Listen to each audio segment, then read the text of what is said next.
The idea of mob mentality has been around for centuries, and I think that it's exacerbated even more so in today's society via the use of social media.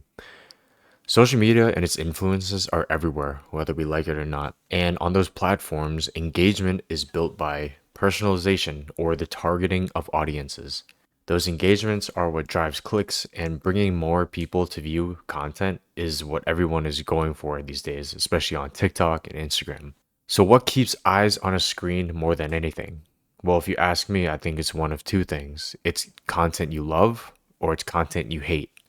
Popular content is achieved by gathering a bunch of like minded individuals, or in other words, a mob of people. So, if you spent more than 5 minutes in a TikTok comment section, you have undoubtedly seen this phenomenon.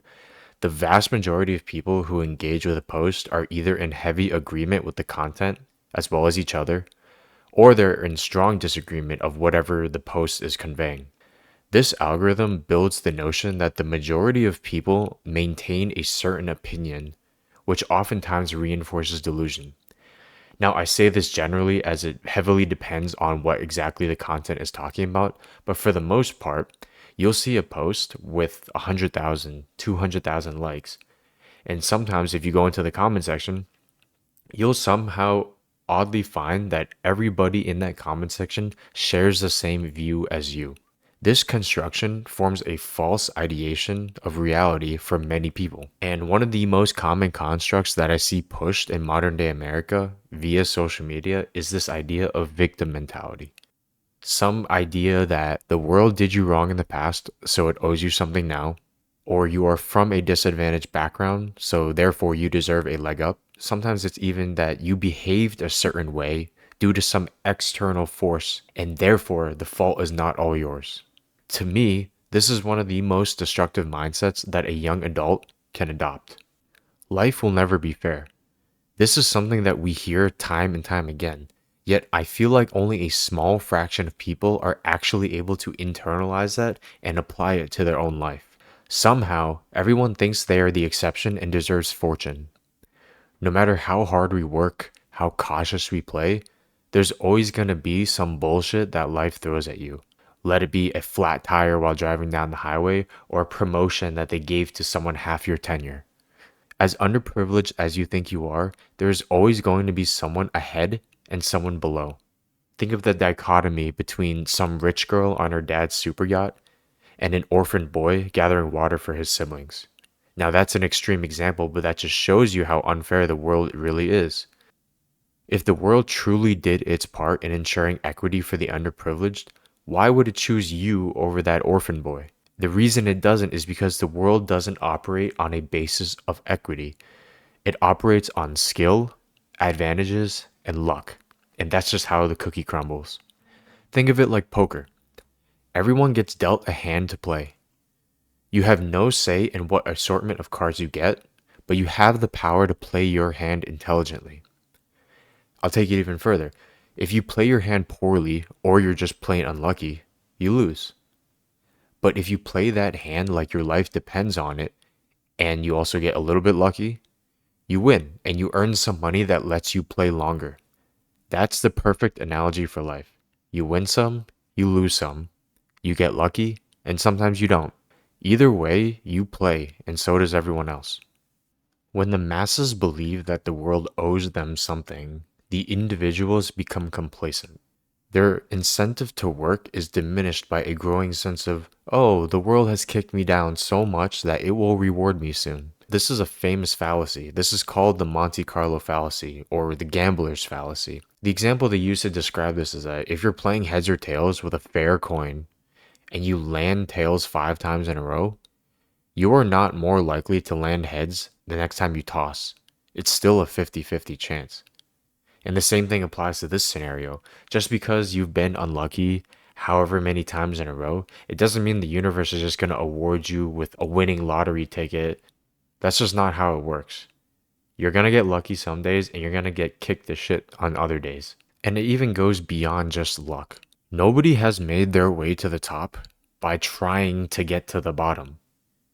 As much as you want to argue it, victim mentality is essentially trying to get to the bottom. you're trying to convey yourself at even more of a disadvantaged position than the next person because you're looking for a handout. You're looking for a silver spoon to feed you. Our world has made major strides towards advancement. Excellence is just the nature of human beings. If you look at all the inventions since World War II, and you see how many things we've invented in less than 100 years, that just goes to show you where human excellence can really run when people strive for greatness. Now, that being said, that's not to say that along that journey, there also haven't been major miscalculations. But think of the most successful people in the world: Elon Musk, Jeff Bezos, Mark Zuckerberg, whoever. The success stories of these individuals were driven by one, their advantages, so things like inherent skill, programming skills, natural intelligence, curiosity, networking, the ability to network. Two, their perseverance, so pushing through multiple SpaceX rocket failures or Amazon's near bankruptcy during the dot-com bubble. And then, of course, lastly, luck. Luck is always going to be a factor no matter what you do. Despite all the major setbacks that these billionaires faced, each of these individuals had a goal to make it to the top. They pushed through years and years of setback and doubt to make it there. Now, that's not to say that these people are amazing and idols. Obviously, everyone has their flaws, and these people are not exempt from it. A lot of billionaires did a lot of fucked up things to get to the top. A lot of these billionaires are corrupt people, and they've exploited people. But at the end of the day, right, there's lessons to be taken in everything, and you don't just get to the top by accident. Their intention, their goal was to succeed. By dropping all your toys and whining like a baby, you essentially surrender yourself to this idea of wanting to be at the bottom. You're a baby bird essentially asking to be fed a worm. You want to be helpless. Nobody ever became successful by thinking that way. And you will not be the first. You might get some sympathy, you might get a lot of middle fingers, and you might get some handouts, but you're not going to become the next Elon Musk by sitting there and twiddling your thumbs and hoping for a handout. I think a nice metaphor to word it is don't drain the ocean, build a boat. Victim mentality makes you hyper-focus on aspects of life that you cannot change. In the examples of billionaires that I mentioned earlier, it's like only focusing on the luck aspect without any care for the advantages that you have, or the skills you can learn, or perseverance that you can wear on your sleeve. Imagine throwing all that out and just banking on the fact that you'll get lucky, somebody will help you, a billionaire will give you a small loan of $1 million, and just change your life overnight. Only focusing on aspects of life that are out of your control will erode your mental health to hell, and it will get you nowhere at the same time. That goes beyond just talking about hard work and success. This is basically just an axiom that you should live your life by. As hard as it is to ignore the BS that happens in day-to-day life, or to kick yourself hoping that you would avoid a scenario or something wouldn't happen, there isn't much use in worrying about that kind of thing. It is a waste of your time, it is a waste of your energy, and those two things are extremely valuable and limited resources that everybody has. On a daily basis, the average young adult in their 20s or early 30s, they have a lot of things to do on a daily basis.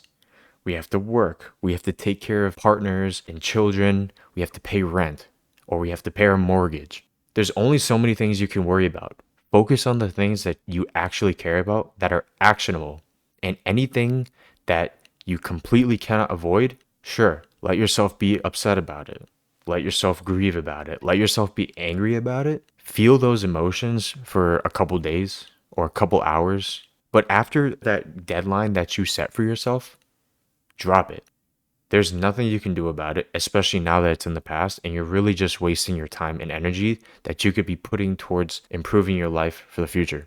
At the end of the day, time goes on whether you play or you pout. You might as well pick up your cards and start playing.